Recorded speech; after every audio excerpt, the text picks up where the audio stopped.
This podcast contains sensitive content some listeners may find distressing or emotionally challenging, including references to sexual abuse and terminal illness. Listener discretion is advised. Welcome to the Diocese of Salisbury podcast.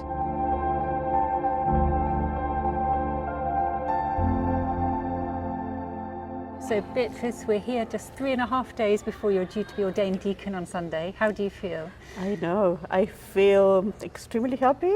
I feel that it has arrived very quick. 2 years of study has been like this. And I'm just taking each day as it comes. And somebody will say yesterday, are you excited about it? And I wasn't.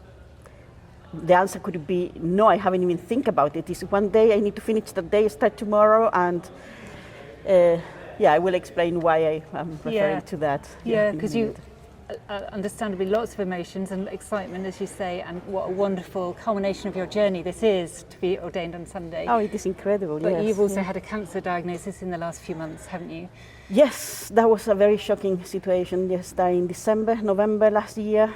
I went to see my doctor, who is absolutely wonderful, and she said, for a completely unrelated thing, and she said to me, because I mentioned something, and she said, oh, I think we need to go and look that into hospital. And I thought, I know, but she's so lovely, and I thought, I can't say no to my doctor. So, yes, I went, and it wasn't what I expected. Many times before, and that was many times before, was negative, but this time was positive, and when I went to see the doctor was not just positive, but a very aggressive form of cancer. So I was shocked. My first impression was, okay, that's bad news, but it's not a death sentence. So we start with a surgery, a major surgery. 3 weeks later, I have an awful accident. I broke my sternum, falling off my wheelchair. So I was in terrible pain, and I started with chemotherapy. And now I realize when people talk about fighting cancer, I didn't realize it is going to battle with something. And not too much about what you have, it's how you treat it. And the chemotherapy, it could be really, really harsh. But I didn't have options. I thought I didn't have options, so I took it.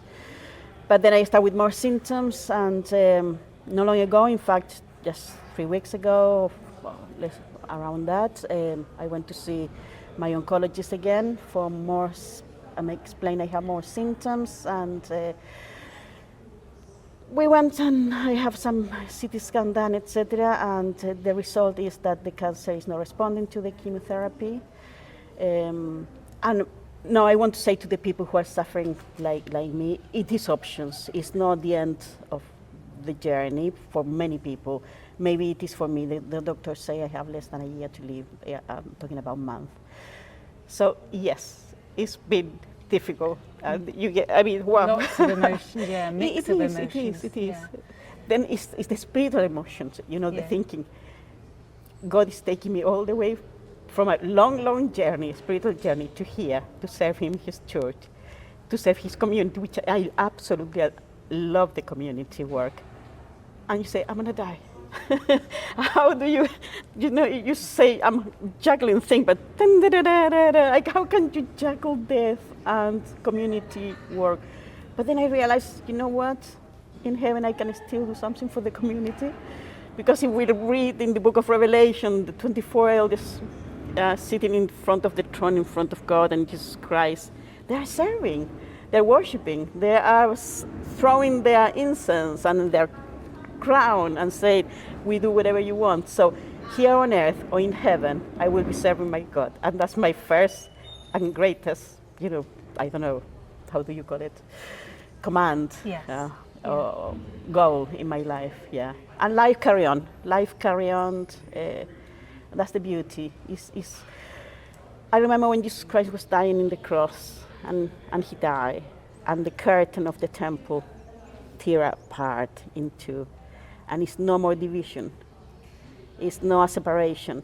Now God is telling us, I am here. And I can feel His hand. It's wonderful. I mean, it still feel hard, feel painful. especially when I think in my family, in my grandchildren that I don't have yet, but I have planned to have it. So all those things, they're painful.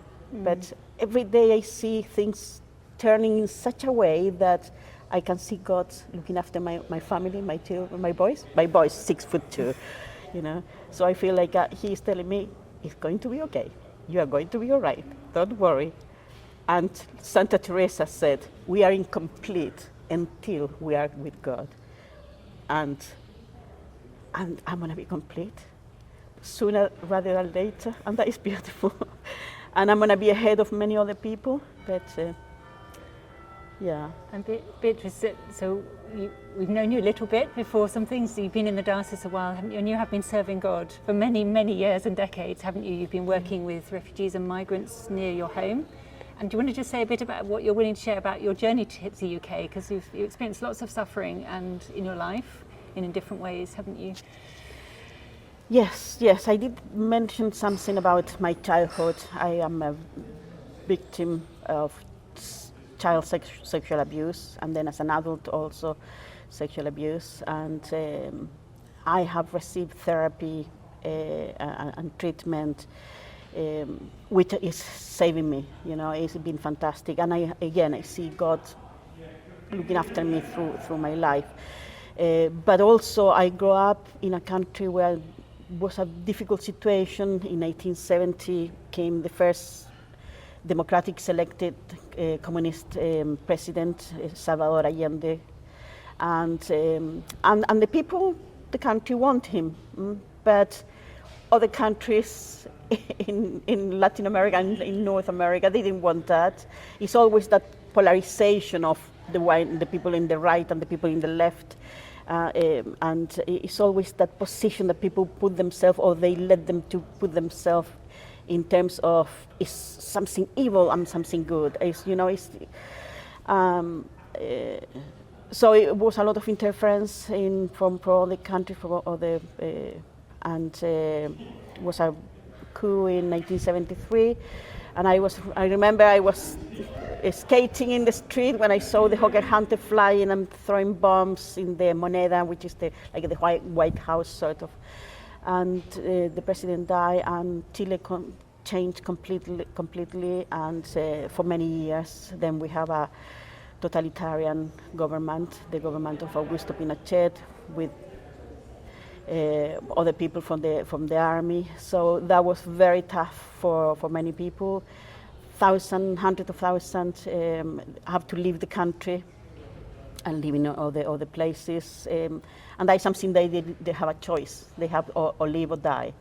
And many people disappear, and many people were murdered, and many people were tortured. I have very close friends who have the most horrendous experience. You know, I have the privilege of still being friends and talking to them and see them. And see how that things ruin their life, really, completely. I mean, we're talking about, 50 years later. And so that was a difficult time, because it was a period of 20 years of totalitarian regime, where you were not free to do what you wanted to do. Many people will approve that, but I don't. I think people have the right to choose, the right to live their life with respect and care and love for others and the community, but not to be frightened for their life, not to be running away from and living in another country in exile.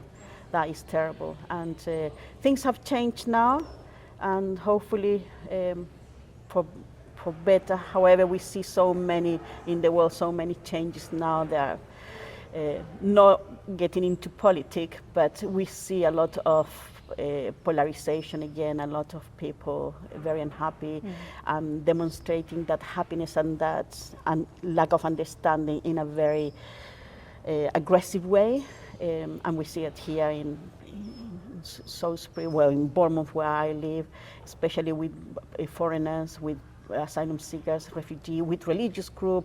I was in a police meeting a couple of weeks ago in the community with members of the community, and we were looking about the amount of crime, hatred crime and religious crime is going up 49% the last semester. So yes, but here I am after all those experience and more. Yeah, and having seen so much suffering through other people and suffering yourself, you have a faith, such a strong faith, Beatrice. How has your faith sustained you through all that you've seen and witnessed and experienced? I always remember a man in the Bible when asking for a miracle to Jesus, and he talked about faith, and he said, "Give me faith where I don't have it or where I lack." So sometimes you say I have a big faith. I don't know how big it is. I just know I have it, and it's a gift. It's not that I am doing anything special. It's always been my desire to look into God, into His Word, the Bible, to meditate in Him, to have a conversation with Him, which is through prayer.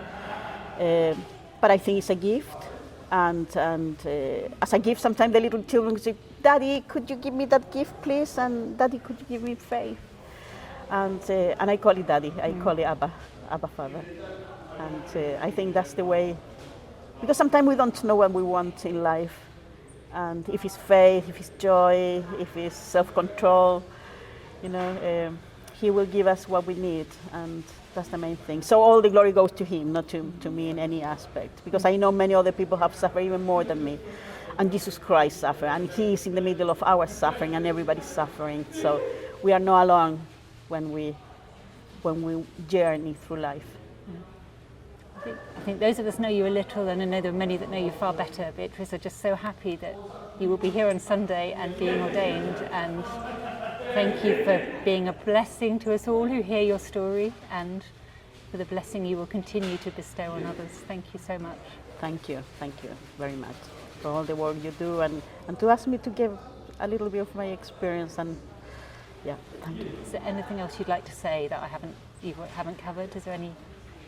Well, I was just thinking how amazing sense of humor God have. I'm going to be ordained on Sunday. Well, that is a great joy, and I'm coming to see you on Sunday. Thank you. Thank you so much, Beatrice, for your You're time. welcome.